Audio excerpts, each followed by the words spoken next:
All right, welcome everyone to the CounselMore Mentorship meeting. This is a CounselMore sponsored event where all are welcome.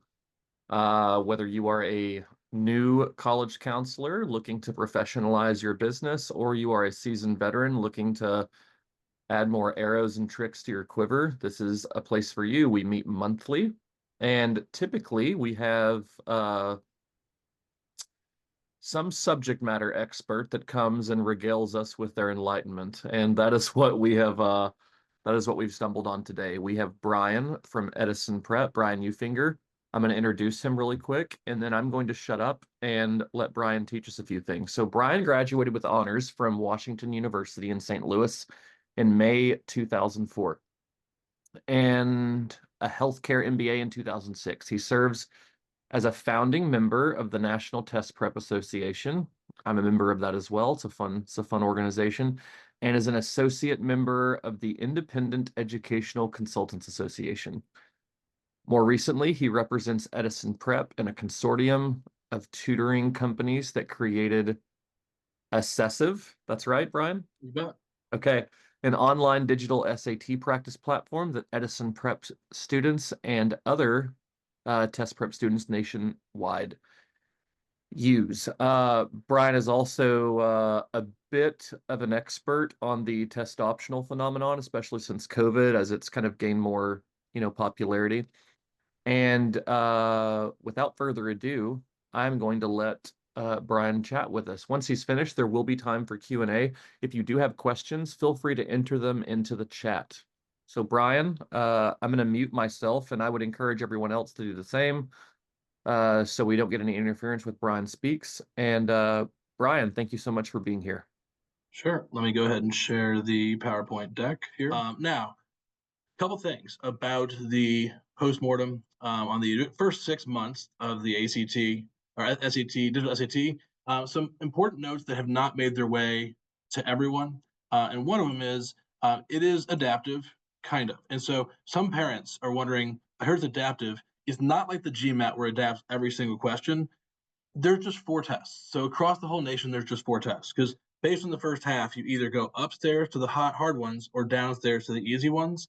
And what that means is there's high, low, low, high. So every kid in the whole US is pretty much just getting one of four tests. So it's not it sounds more Star Trek to say adaptive, but it's pretty much just make sure you get to the higher module because if you almost, but don't quite, if you do the best you can without going to the higher module, even if you ace the second module, you're capped at around a 580 assuming you ace everything. So it's important to tell your kids, make sure you work hard enough to at least get to the promised land, the upper module of the second half. And they don't tell you which one you got or not. Otherwise, some kids will just get disengaged and stop trying. But sometimes they can tell based on an acceleration of difficulty. But it's kind of a mind game in some ways, since unlike other tests, you can't flip back to question number one if you want. Once you lock in that first half, you can't go back. Kids love the fact that there's the Desmos calculator included and that you can use the calculator in general since that changed from the old test. So most kids should bring their regular calculator from school and Desmos because there are some questions that should be done with no calculator, other ones where Desmos is better, and other ones where using your handheld calculator might be better. And that's part of the practice of learning that. A lot of kids get too excited about Desmos. It is a good tool for certain questions, it's not the right tool for other ones. It's also the first time that, and many counselors don't know this, the first time in K through 12 history that every question has been given a different weight. Let me see if I can get rid of the black bars.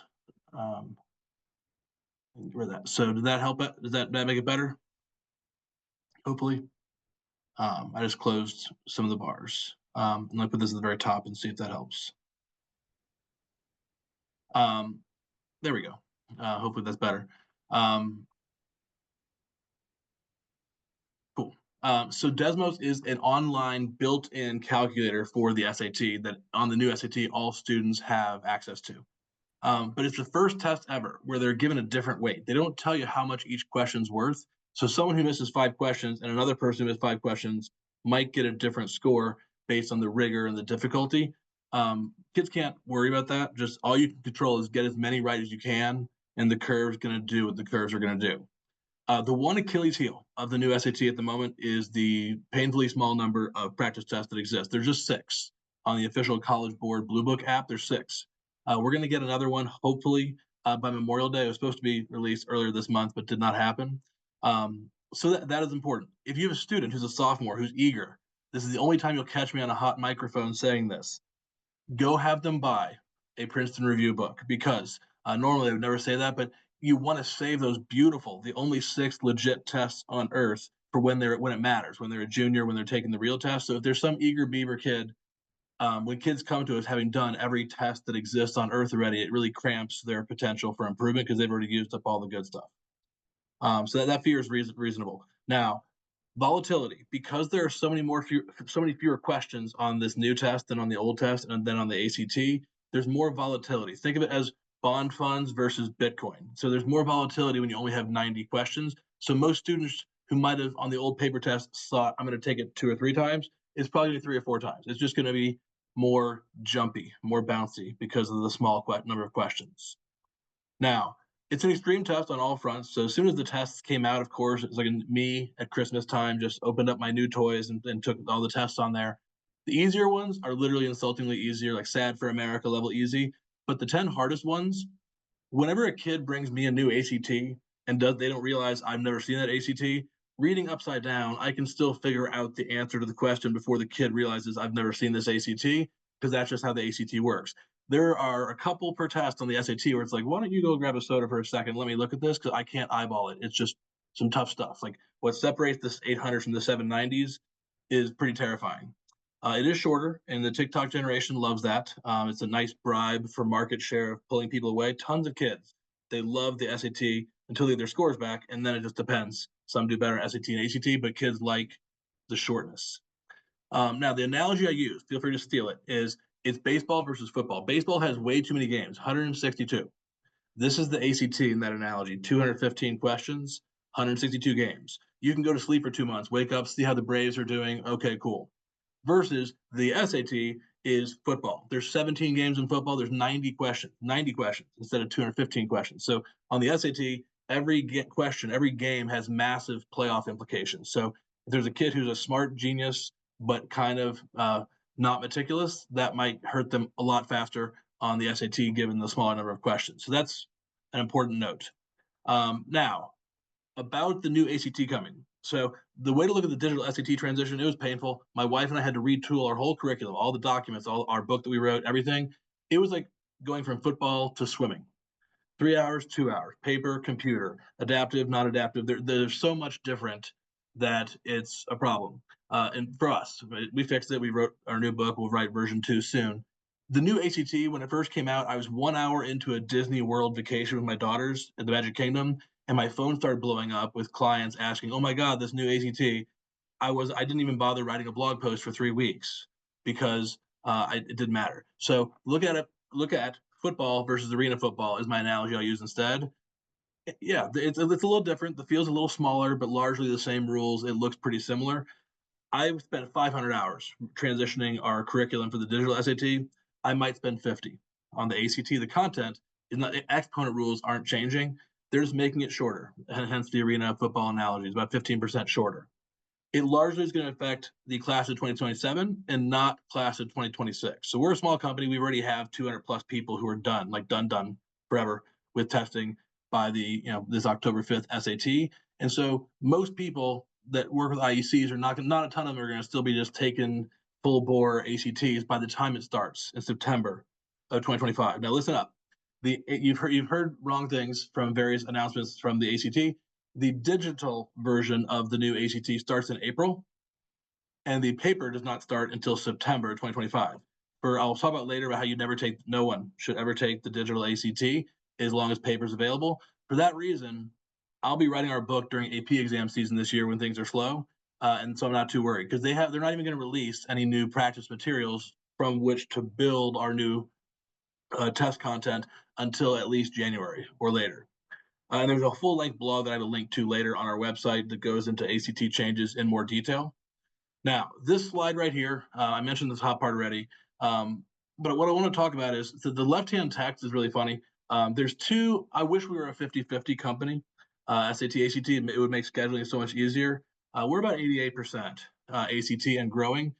That's despite the fact that two of my friends here in Atlanta just quit teaching the SAT entirely after the transition because they're like, I can keep my cup full and my schedule full, not having moms get mad at me because the volatility, we get blamed or success, but a lot more blamed when, when a kid got this on the test and an extra 5 questions cost them 90 points. The volatility is why they just started sending all their SAT to us, and they're out there living their best life doing pure ACT. So both tests are fine. So it really comes down to speed versus rigor, but no one's talking about the sample size. The number of questions is the tail that wags the dog that is not mentioned enough, in my opinion. And just to put some data behind that, I'm a data guy. I'm a former corporate consultant. I love data. And so a 1460 equals a 33. Since the new test debuted, we've seen 5 people get a 1460. We've seen 211 people get a 33 when they're supposedly the same. That's crazy. But it's because I'm a proud guy. I mean, my wife and I both paid for college, all room, board, tuition, everything via these tests. I grew up broke, so did she. And so I'm a snob. Like, I'm supposed to just look at a test cold and do well, right? I missed just 3 questions on the Blue Book test, SAT number 1, 1540 already. It's like, that's 60 points, 3 questions. And so that hurt because you can miss a lot of questions when there's more questions in the ACT and still get a good score. More on that later. But that is a thing where a lot of kids, I don't care. I let people do whatever they want. Kids are voting with their feet because if a floppy-haired lacrosse-playing boy is told, hey, you can do 1/5 as much work, get that 33, and then mom will leave you alone, I can do that. This is a very much this is that generation right now. Now, a nice slide here. So current juniors, nothing changes because almost everyone will be done. And even if they do have to take it senior year, it's the content's not changing. The arena football analogy comes in. It won't be a big transition like it was for the SAT. Whereas juniors or current sophomores, rather, that's going to be interesting because all the eager beaver, Hunger Games, District 1 alpha kids that normally start prepping as soon as Memorial Day hits after sophomore year are mostly going to not start until July instead because the first new format ACT is not until September. So it's going to be a big traffic jam coming this September. Now, my sense of humor is a little unique, according to my wife. And the second, there at Disney World, while I was sitting in the line at the Haunted Mansion, worst line ever, I may have gone on GoDaddy.com and typed and registered is scienceoptional.com and scienceoptional.com because what we haven't talked about yet is, in theory, the ACT is making the science optional beginning with the new format of the test. And it might be at certain schools. So I registered those domain names and I had my intern start emailing the top 200 colleges in America asking, will science still be required? Carnegie Mellon and Georgia Tech both replied within under 5 minutes saying, we are an engineering focused university. Of course, science will remain required. Other than Babson, who apparently really hates the science section, the number of hard no's out of 200 schools that gave us hard no's, we will never use it again, is like 2. Some are still deciding. Some say generally we would prefer it. Like some say hard yes. But so pretty much all your students should plan on always taking the science section until a couple years from now when the dust settles. But certainly anyone who's in high school right now should plan on doing that. The data right now points to a page on our website that's not finished yet because there's some pretty charts that are being built this week by my intern, and we're going to publish the full database mid next week. So if you wait till Halloween, say, the database on isscienceoptional.com will be live. Now, the only unanimous poll in NTPA history is we said, what do you recommend to your kids, paper or digital ACT? We are a feisty bunch, just like IECA and HECA, not monolithic, lots of opinions. It's the only time in history that every single person has said paper. What are you talking about? Unless you hate yourself, why would you do that to your kids? Because not being able to physically write on the math and science sections harms your scores. It doesn't impact English and reading, but we see it all the time because in Fulton County, my home county in Georgia, the district wants to save $2, so they do the digital instead. It's the worst $2 to save ever, and we can compare our kids who take the sandwich of February and April paper with the March digital in between. Math and science are very impacted. So if you love your kids, paper, ACT always. Now, most of the stuff we already talked about. I realized I didn't delete this slide, but yes, let's talk about another important note. So the content, I said there's 6 SATs available. What about is there the same issue going to happen for the ACT? So we're expecting 2 or 3 on day 1, full length test of the new format. But because the content's not changing, because it's just shrinking by 15%, there's still anyone who goes on Reddit, there are 43 real tests that are available. Look at those images right there. Like, if you can use old tests, that's very comforting. Like, you feel like deja vu. I've done this problem before. One very similar. It's not the exact same problem, but it's close. Another note is, so my wife teaches all of our SAT classes. I teach our ACT classes. And again, it'd be great for me if we were 50-50 as a company instead of 88-12. But my minus 10 question joke is, what do you call someone who misses 10 questions on the ACT? Perfect score. What do you call someone who misses 10 questions on the SAT, already below the submittable score for any top 25 college in the United States of America? You miss 10 questions, you're already at 14, whatever. And so that is why I wish the ACT, we all know the College Board does not like admitting mistakes. If they just walked it back and said, we're going to make it 5 answers instead of 4 to reduce the chance of guessing correctly by accident, and we're going to make it like 120 questions instead of 90, that would make the test probably twice, reduce the volatility by at least half, but I'm not in charge. But at a high level, the SAT is absurdly generous with time per question.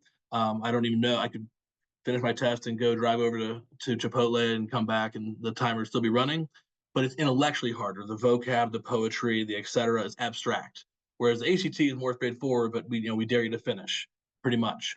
The other topic that I'm told by other IECs that I bring up that others don't is the cushion.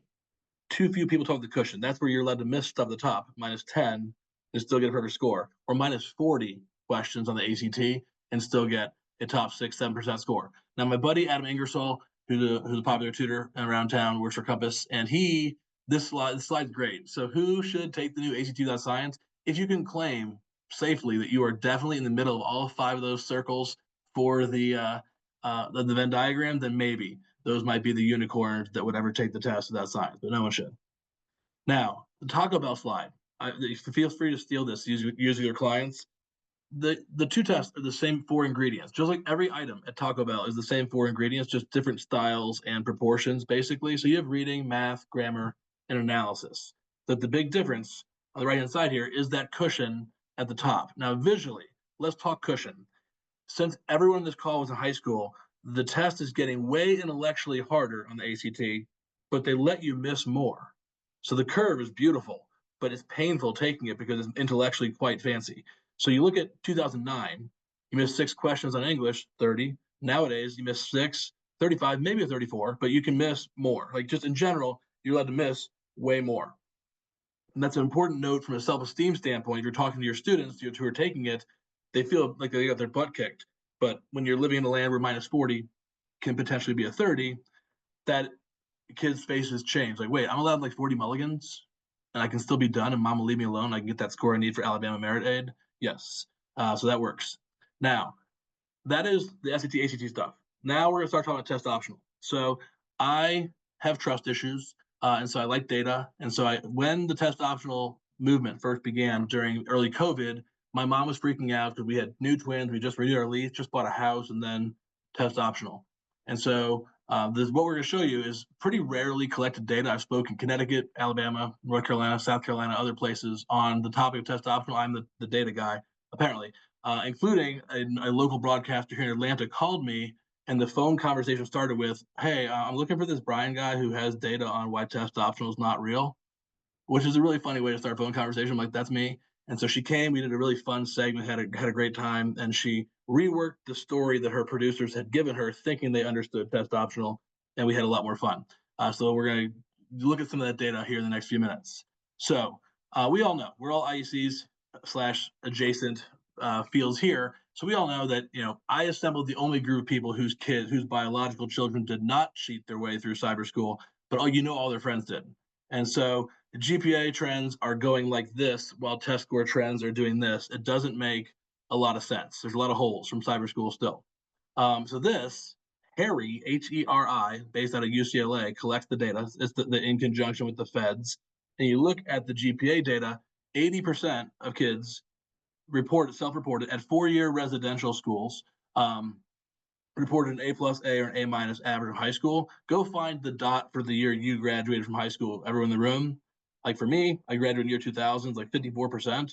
Like I have friends, like C's were a thing in the 90s. Like I have tons of friends where there were C's. And so that is that doesn't match what parents are seeing with this. So for the first time since the Nixon administration, the average ACT score keeps falling even further. It went to 19.4. It just came out last week. So maybe the bleeding is flowing, I guess, but still getting lower. And so it's just dipping. So this does not match this. So what's happening, it explains a lot about why, a number of the schools that have gone back. We have some quotes from some deans in a few minutes. It illustrates why they go back. If the president said, hey, we have a new rule called this percent of grades need to be A's, B's, C's, then probably these tests would go away tomorrow, but I don't think that will be happening. So why they're helpful, I use this slide all the time. I was on a podcast, about a financial podcast for cutting the cost of college, talking about parents. Number one thing, freshman year, first day, go find the profile for your kid's high school and understand what a 3.5 means now versus when you were in high school. This is a high school near our office that used to publish their profile publicly. And I mentioned this as a case study in the podcast. And so, yeah, 4.389, 4.275, 4.389, just in the span of 3 years. That's pre-COVID. Imagine what the post-COVID data would look like if they still released it. They started getting phone calls from out-of-state journalists asking them about the legendary grade inflation at their high school, which was not my intention. But they no longer publish their data publicly, and very few schools publish this data shamefully. It should be like a nutrition label. In the IECA group yesterday, I was talking about that, where it should be like a standard elements on a high school profile, GPA distribution, AP stuff, but that's probably not gonna happen. So that is fine. We can talk about grade inflation all day. Forget that. I want to talk about grade compression because this is another issue in addition to the cushion that is not talked about enough. I love in my first tutoring session showing kids this, saying it'd be great for me if all that matters is test scores. What high school do you go to? I try to see if I can pull it up. This is one of our main feeder schools right here.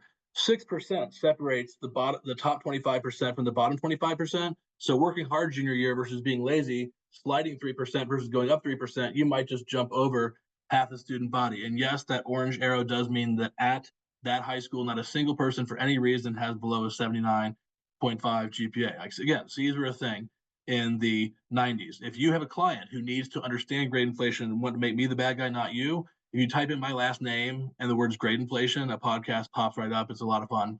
And I aimed it at high schoolers, not parents. So that's a good thing. And the data that just came out last week was that UCLA's average unweighted GPA average for their admits was 395. So it's just like high school, college. You look at this transition. It's a lot of crazy things are going on now. Let's talk about UGA. I am based here in Georgia, and UGA's admissions blog is amazing. I paused the tutoring session that I was in when this first came out because I know it because we tutor 600 kids a year who get into UGA. I know the data really well, but I needed to prove it. So I screenshotted it, saved it 5 different places because, 92%. This is pre-COVID, 2020. So roughly 92% of core grades were A's, 8% B's, and Carson Beck had some C's, D's, F's maybe. So that's the most important thing. We call it the one hand rule. Like keep your B's on one hand for 6 semesters. Otherwise, UGA will be very difficult. So this data is great for showing parents how things have changed since they were in high school.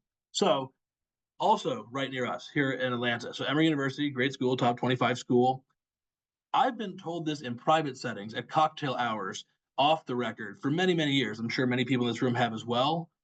When this happened, my whole phone blew up. All my peer group, like, did you see what he said? Because this is Inside Higher Ed. It's the Wall Street Journal for our industry. And he goes, yeah, we're not trusting, frankly, of GPA these days. It doesn't really match what it used to match. Therefore, here at Emory, we will be weighing external assessment more heavily going forward. More heavily than GPA, with a particular focus on AP scores. So if your student takes 9 APs but only sits for one exam, that's going to not work out well. So things like AP, IB, AP, ACT, SAT are going to be used more often. So I hope his mortgage is paid off. He's still working there as far as I know, but usually I've never seen this done publicly until last year, so it's a big deal. Now, the test optional landscape. About 80% of schools are in test optional mode at the moment, 10%, under 10% test blind, under 10% test mandatory, but all that context of messy middle lies in between. So I have a couple slides talking about the test optional spectrum that we'll talk about in a few minutes. And the other thing is, I want to talk about how test optional does not mean test blind. You all know that, but parents don't get it. There is a submitter advantage. I'll show you the slides with all the fun data, where if those who submit got in at 60 to a couple 100% higher of a rate, that is not nothing. Taking one extra AP class will not double your odds of getting into XYZ. And if not optional for admission, it might be optional for admission, Alabama, but not for merit aid. So there's lots of different flavors of optional, not for nursing, or not for merit aid, or not for honors college, or I can double my odds type stuff. So the spectrum, there's all the military academies, 5 of the 8 Ivies, soon to be 6, Tennessee, Georgia, Florida, etc. And you can sort of see the context. Like I won a bet, I won $100. The second that Carnegie Mellon went back mandatory, I texted my friend, $100 says Hopkins this time next week, done. And he goes, I'll take that bet, and I won $100. So the second the Northwestern goes back, wash you a week later. So we all in this industry understand certain schools running groups, etc. But I've stopped posting on social media anymore because it would clog our feed. Just every few weeks, more big names go back. But of those who don't go back, such as Purdue, Purdue coined the term. They're proud of it. They coined the term test expected because they expect tests. So they are test optional, but 97% of those who got in submitted test scores. Then there's another category that I call test required with rare exceptions. So many of you have used the common data set. It's amazing. It allows me to make my phone calls with parents shorter who don't believe me on things. So I just pull up the common data set. I can show them all kinds of fun stats. So yeah, at Duke, this is 2023, I believe. 93% of kids sent scores. You add those two numbers together. So 7% is going to be hooked people, other things, athletes and ED and that one famous person, etc. So that is, in my mind, test required functionally, test required. Now, Purdue said test expected. Auburn said we're going to make our own term called test preferred, where they do tell people, to their credit, they say here at Auburn, do be advised. Whatever the sentence starting with the phrase "do be advised" is never a good sign. Do be advised that only 6.5% of students who got in last year did so without scores. So we highly encourage you to try and send good scores if you can. So that's Auburn. Now, not I mean, it sounds like this is the guy who sells tutoring, trying to sell people test options. Not real. It is real some places. So my arm right here is representing the Pacific Coast. If you are in one of the 3 states that touches the Pacific Ocean, it is laws optional, hacky sack mandatory, like tests optional, and they mean it. Like almost 100% of the students we've tutored 8,000 kids since COVID. Almost 100% of the students we've had get into what I would call meaningful schools, like that are rank wise, that without scores have been purely in just those 3 states. A definite maybe in the other 47 states. And of course, famously, the UC system is SAT, ACT blind. This is not understood. SAT, ACT blind, but they want badly. Like they want it like insulin. They want to see those AP exams because when the average kid at UCLA had a 3.95, and we're not allowed to use SAT, ACT because of the lawsuit stuff, they want to see those AP scores. So like a lot of people think that applies to all tests, not just SAT, ACT. And there's also actually technically GPA optional at Nebraska. If you have a 20, let's go. Like it's on the website, like a 20 or a 3.2 guaranteed, done. Let's go. So that's funny. Only school I know that is technically GPA optional. Now, I spoke at a conference at Clemson, and it's awkward because there's a guy in the back of the room who I'm fairly certain may have worked in the admissions office based on his big purple tie and just the vibe that he was giving off. But my slides were already pre-built and they were already in the system. I couldn't change anything. It was awkward, but whatever. So this here, not my comment, that the Facebook group that all of us in this call love to hate, Paying for College 101. Yeah, so this dad's like, yeah, it seems kind of crazy that Clemson's test optional, but in the very important column, we have rigor, GPA, test scores. Nothing is listed as important, and everything else, essay recommendations, activities, is listed as considered.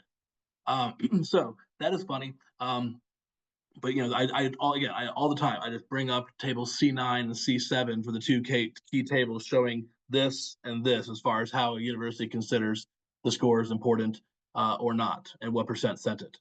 Now, as far as who's benefiting, obviously, if you're the valedictorian but have very low test scores, it's going to help you, and you are a person that can get away with it. But also, first generation college attendees, athletes, legacies, full pay students. Certain places you can be ED. If you're ED and test optional in Tulane, we all know what that means. Is like come right in. They like FICO scores at Tulane, not test scores. And then they want to have all 50 states. They all the categories. So if you have a hook, we all know this in this call. Parents don't know it. That is who of our students who snuck in. 2 of our 3 students who have snuck into top 25 schools are currently in the NFL. I have a signed jersey from one of them. And so, yes, their scores were not submitted, and they were exactly what you're imagining at this moment, but go them. Now, the number one beneficiary, we all know this, is just the schools. That fog of war, how they can just hide more data, the more applications, more application revenue. We look better, better rankings, alumni are happy. Look how fancy we are now. But of course, that comes at the cost of students not really understanding their odds, what's going on, and also colleges not knowing. People are scattershotting 20 applications through Common App. Are we your first choice prom date or 19th choice prom date? It's just creating a lot of fog of war. It's not amazing for anybody, in my opinion. Now, Rick Clark, who's awesome. He's here locally. He is the former head of admissions at Georgia Tech. He's been elevated to a bigger executive position since then. He's no huge fan of tests. We all know this, and locally. But to his credit, in his blog last year, he was like, "Yeah, guys, I mean, in an ideal world, we would actually publish the number of percent of people who submit scores versus don't, who got it, what rate they got in, who didn't, who enrolled, who didn't." Yeah, this spoiler alert, this is not an ideal world. So the very few schools that actually publish this data, good on them. Fordham, UPitt, a couple others, but really teeny tiny number of schools release any meaningful data. And I wish they did. So that is unfortunately where the world we're in. We have to look at the data. And the data we're going to go over in a few slides is the rare data that has been released.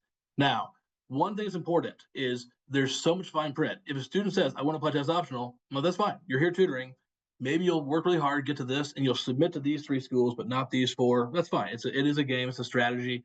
But there's scholarship, there's merit aid, there's athletes. Oh, test optional, but not for homeschool, not for nursing, not for business, not for honors college. A lot of things. Keep an eye on this. A lot of schools, my admin that just built the science optional thing is now moving on to emailing all the colleges who have not yet announced their policy for class of 2026, saying, hey, are you going to test optional for a class of 2026?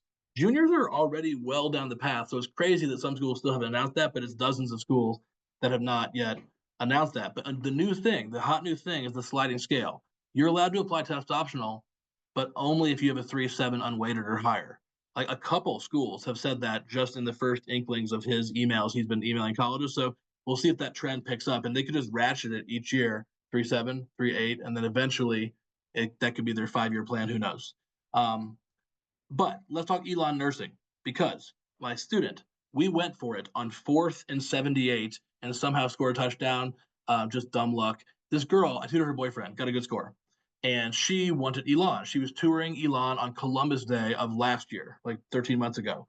And so she was on the tour. Some random lady asked, so you guys are test optional here at Elon, right?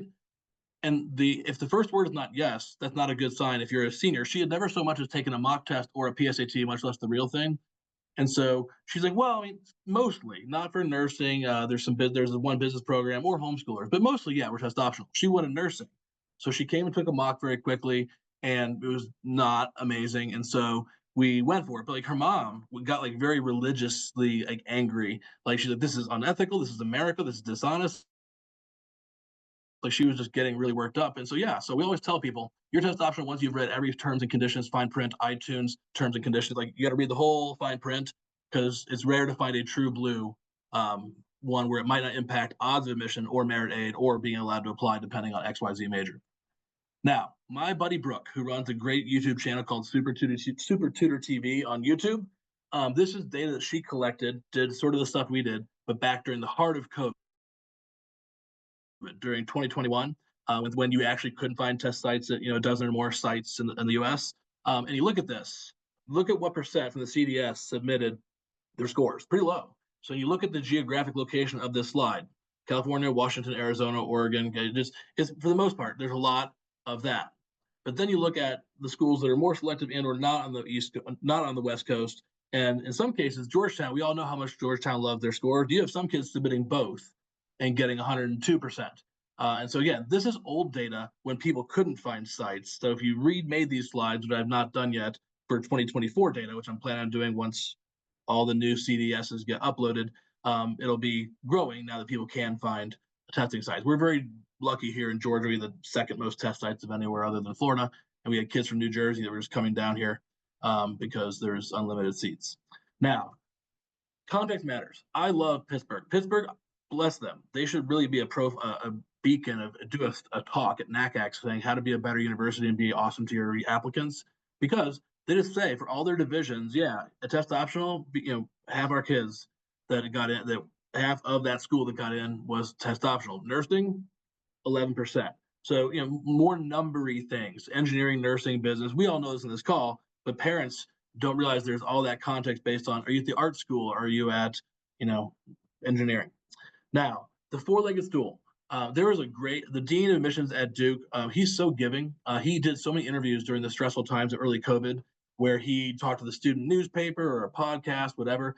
And I don't have the podcast where he said it, but he did this gesture as a webinar. He goes, even if you weren't a full-time admissions officer, most schools in America admit most kids that apply. If you have the four-legged stool of here's the high school name, the GPA, how many APs by graduation, and test score, that could get you most of the way to the decision at most schools in America just with those four legs. But during COVID, cyber school shenanigans with cheating, oops, and SAT, ACT sites can't find a test optional and all of a sudden it became kind of really, their job became very hard. One useful thing, think back to my grade inflation slides, Jimmy Carter, Bill Clinton, today. What is a 25? 25 means top 1/5, now and forever, the end. It's intentionally static that way. They want a 28 on reading to be top 12%. So if one day that means -8 and one day that means -11, great, sounds good. That way it's fair. And so that's why it's consistent and they can make quick decisions, especially if they're drowning applications. It helps to muddle through all that. So they're flying blind there in the beginning. I love how politely the dean, I mean, he has a big job. He has to be polite in how he says it. I have the freedom to be a little more candid being self-employed. But he said, during COVID, there were some students we wish we'd had scores and we didn't. If you zoom in really closely, that means every other child at Horace Greeley sent scores, but you didn't. So apparently somebody else had access to sites. Why didn't you send scores? And that's the context that is, in my opinion, hidden behind there. Now, we're going to blow through a bunch of these slides. Your IECs, you know that 5 out of the Ivies went back, but this is an important thing. For 15 years since we started our company, if you go to the URL at the top of this slide, they have always said SAT and ACT tests are better predictors of grades at Harvard than high school GPA, just because of that crunch with very little range on the SAT or the GPA that exists. And they actually reneged. They reneged. They had committed to going test optional until 2030, and the evidence, the GPA difference was so damning they had to come back immediately, as did Texas and some others. So I'm going to blow past these slides. This is all stuff that happened last year. But Yale, single best predictor, and even Brown. I would have lost a lot of money betting. I would have thought Brown would be the 8th Ivy to ever go back mandatory. My friend, who's a tutor up in that area, he goes, "Oh no, Brown likes their hippies, but they like smart hippies," and so that's a great line. But yeah, so that is even Brown. If even Brown's doing it, the C has changed. Now, enough Ivy worship. Let's talk public schools. So UT Austin also went back after promising we're going to do a 5-year analysis. Nope, the data was too damning. So test optional applicants were in a land where no one really gets below a 2 point something. There was a difference of 0.86 of their test optional kids, and they failed out 155% more often. So that's why they went back a couple years earlier than they initially promised. Now, this is me presenting at Clemson, and there's a guy, and this is, again, my dad climbed telephone poles for a living. I paid for college for this test. I'm very grateful. And this is the guy I talked to in the hallway after my presentation. He cornered me after I walked out, and this is his quote, because the context matters. These blunt rules you read in these parent Facebook groups drive me crazy,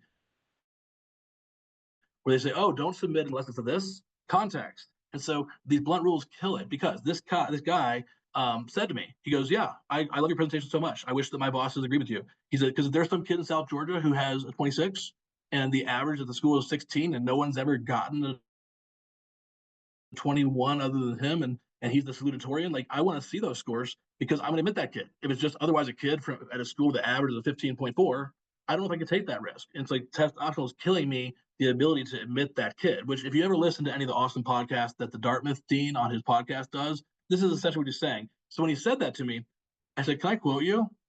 And the best thing is he said back, "I have a mortgage," and that's amazing. I said, "Can I quote your school?" He goes, "You can quote my athletic conference." And so he is an admissions officer at a school that is in the ACC, is the best I can give you. But that's so true, because yes, if you are at a school like Westminster here locally in Atlanta, 80% of kids have a 33 or higher at that school, versus there are 50 counties in Georgia that where not a single child ever got a 33. So context is everything.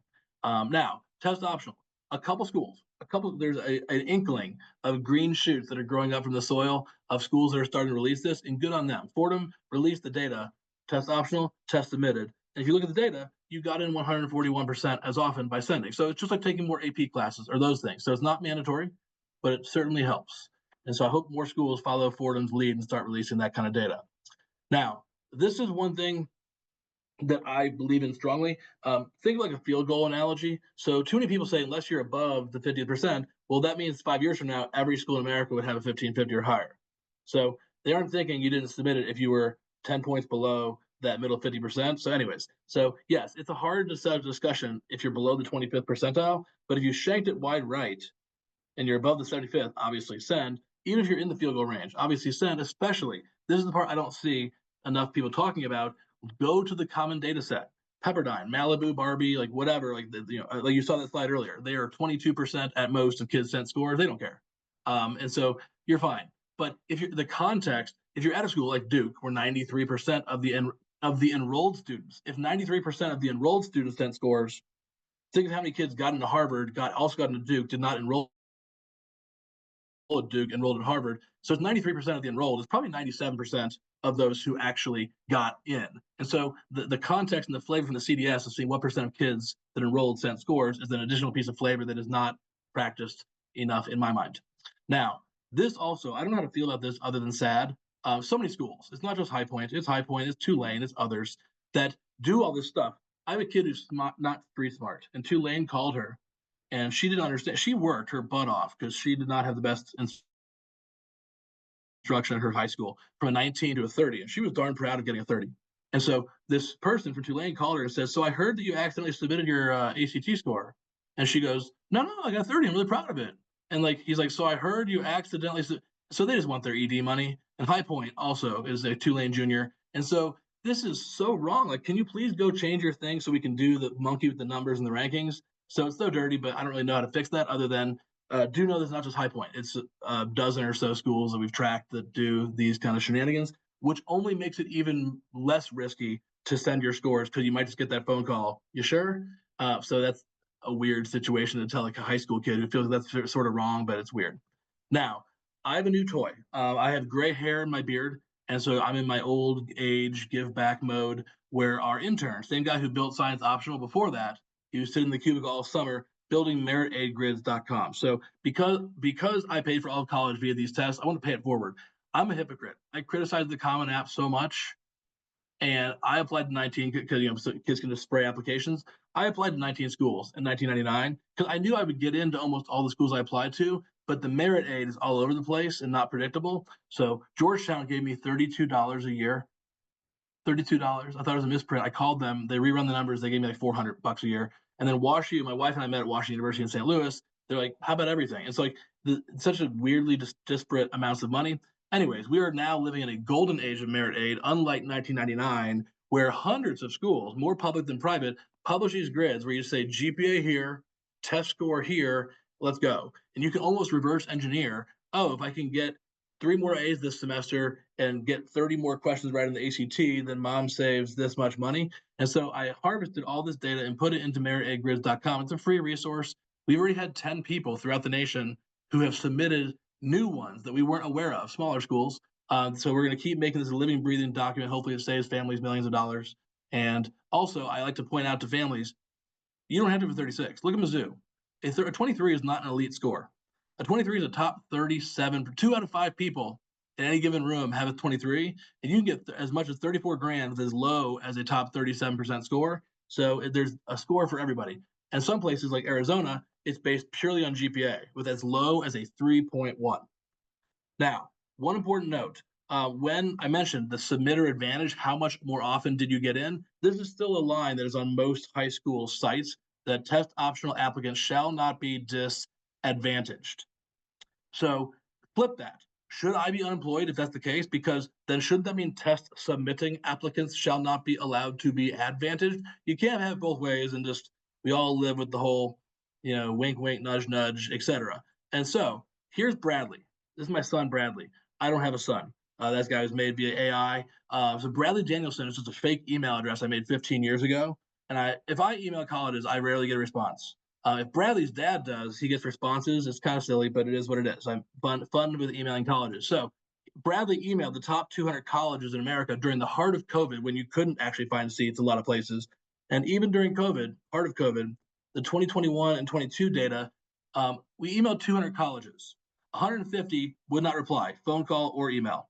Of the ones who did reply, many of them said, we are not authorized to divulge that information. If you have to say divulge, you've already told me everything I need to know, so that's fine too. And to their credit, about 15 schools did release their data. And so they're here. And so you got in 120 to 270% as often. For a long time, Boston College was the Tom Brady of fibbers in terms of shall not be advantaged. And then Auburn came in and said, hold my beer. And so Auburn will never be dethroned as the biggest fibber because you get in 800% more often, and that was in 2022. It might be bigger than that now.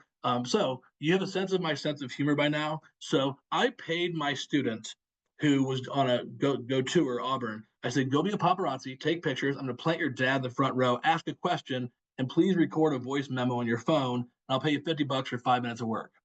I'm listening. And so I had her dad ask admit rate with scores, without scores. Hopefully with the auditor and the Zoom, this will come through. I'll tell you what it said if not. But this is what the guy said when they asked the question. So here goes.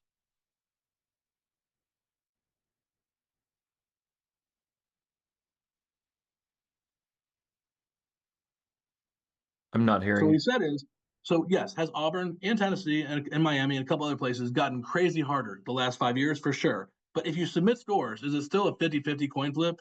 Sure. If you don't send scores, it is a Ivy League level, Duke level, 5 to 7% admit. We've tutored 8,000 kids since COVID. We are right next door to Auburn. It's a very popular school to apply to. We have not had personally, out of our 8,000 kids, ever had a kid, non-athlete. We've had one football player, non-athlete get into Auburn. And the funny thing is, this dad is amazing. The girl did her job. She hit stop on the voice memo. The dad raised his hand back and continued a follow-up question. He said, so that's 6.5% that you said you admit at Auburn via test optional. Would it be correct to assume that that is mostly rural, tax-paying Alabamian valedictorians? And that is not my joke. That's the most amazing on this. And so the guy was very silent and the room was silent and then they laughed and then they moved on. But that's amazing. So go dad for that joke because that's who it should be for. Like the kid in the one room schoolhouse who have no books, no carpet, whatever. All right, let's go ahead and talk about this slide. Some of you who joined the call early, my mom was freaking out about test optional, and I got my whole team to sign this picture after our holiday party. This is 2 years ago. We are now 23 people. This was back when it was 11. And so, yes, I'm a pretty mellow guy. I don't get angry. Just be honest. Like if the school came out and said, "Don't you dare submit anything lower than 28," and put that public on their website, how much stress would they remove from families? Just be honest about stuff and all the footsies. I don't know. I don't know the solution, but I'm fairly certain it does not exist just based on this transition. I'm tutoring as many hours as ever. I'm not tutoring less. It's just that's the demand. The demand has just exploded. Now, as far as test optional stuff goes, it bothers me that a lot of schools have not announced their class of 2026 policy. Please check back later because a lot of kids are already done, or they've at least started, or they're midway done, etc. In my mind, it's very anti-student. You should say so like 18 months in advance, like a couple of the Ivies did, but that's it. And we always tell kids in the absence of data, if they dribble out one more year at a time versus saying 5-year pilot, or like Michigan recently, Michigan is one of the only schools who said only top schools anyways, who said we are permanently test optional. So most are saying one more year, check back later to give themselves flexibility. Now, I mentioned the whole Carnegie Mellon Hopkins bet, which I won, but yes, it's mostly going to return based on peers who do it or boards of trustees decisions. So we'll see some stuff these next few months. Now, it was ballsy at the time during COVID. Tennessee went back to mandatory earlier than most. UGA did too after its 1 year. Auburn, functionally mandatory. But you could wonder as trustees, are we making a big financial misstep? Are we going to go down the rankings because we're not going to have as many applicants because people don't have scores? No one doesn't have scores. Everyone took the test. They might not have sent them, but everyone took the test for the most part. Let me give you my example that I love to use. Bucknell, they tell their people at their info sessions that depending which rep you have, they give different numbers, but they say between 40 and 55% of kids that applied sent scores. Is what they tell people at the info sessions. But if you look at Bucknell's common data set, it says 90 or 96% of kids sent scores on their common data set. It's a typo. And the reason why is at Bucknell, once you get in, They then later after the fact collect your scores. So meaning, yeah, only half might have sent it, but everyone had scores. So all these schools that were worried, are we going to get slaughtered if we go back? No, Bob, everyone has scores. We'll be fine. And so that's why, ironically, it always helps when you keep winning back to back national championships. Go Dogs! But they keep getting more applications, and we all know in this room that the Tennessee and Auburn, Georgia, Miami, those are four of the biggest schools that have gotten more applicants in the past 5 years. Now, this is an interesting thing, and I can put the slides at the end so that some of you who want to go back later and dig into the data, you can. So when they surveyed the Gates Foundation, nonprofit, et cetera, surveyed these people asking about test optional stuff, one of the schools, the sample response that they got was like, we need some hole in our formula to plug it. Like if someone doesn't set a score, the formula requires a score, so we needed something to put that. So we took the information we had and predicted the best we could, and so they gave them essentially a plug of about 150 points lower than their median from an SAT standpoint. It's too long to talk about it in one slide, but it's on page 20 of the Gates report. If you want to nerd out on that report, it's some really interesting stuff. But if your student knows that my score might be imputed if I don't send it, that's where the person who's like, oh, I was like 10 points below their 25th percentile, maybe I will send it. Like that's where things get really dicey. Now, hot off the presses, we'll spend 2 seconds on this slide because January was 9 months ago. It was crazy in a 2 or 3 day period. If you've lost Jeff Salingo, you've lost. If you've lost Nate Silver, you've lost. And if you've lost the New York Times, who wrote the most seminal piece about standardized testing in the last decade on January 7th of 2024 in the top left corner here, then you've lost the narrative. So the problem is students are not reading the New York Times or following Jeff Salingo or maybe Nate Silver, but for sports, et cetera. So that's why it's hard, because we know that grades with the crunching mean less, and the scores are predictive, and schools are going back, if not for admissions, for merit aid. But also, test scores improve equity relative to other admissions criteria. I teach pro bono boot camps in rural Georgia, and I can tell you some great stories. And it's just heartbreaking. These kids have nothing. It's like, but the Pythagorean theorem is right there in Wikipedia, and I can drop this, or Mark can, if Mark, while I'm talking, types in Euphinger self-prep SAT, ACT. I did a podcast about how this stuff does not have to be expensive. I did not have a tutor in high school. I used a very Matt Damon, Goodwill Hunting, $1.50 in library fine / printer toner to just study, printed tests off from online and just cranked through some tests, and that was fine. And so we paid for all of college via that way. It does not have to be expensive. And so when I see these kids who think of it as Steve Urkel, or like Steve Urkel in a dress, like that's a lot of who I tutor in these pro bono boot camps. And like they're the salutatory of their school, where they're still, one of them still had an iMac. Remember the old iMacs that were literally all fun rainbow colors? Those still exist in Claxton, Georgia. So bless those people, because they can't afford to go to a service trip in Peru to dig wells and all that kind of stuff. So triangle's not exciting. Triangles, commas, reps, put in the reps is what we always tell our kids. It's pretty approachable stuff. And the other thing is, from a stress standpoint, please make your life easier for your clients. We always tell people that I hate the moms on Paying for College 101 that say, quote, there's copy paste. The SAT and ACT are the most stressful parts of the college process.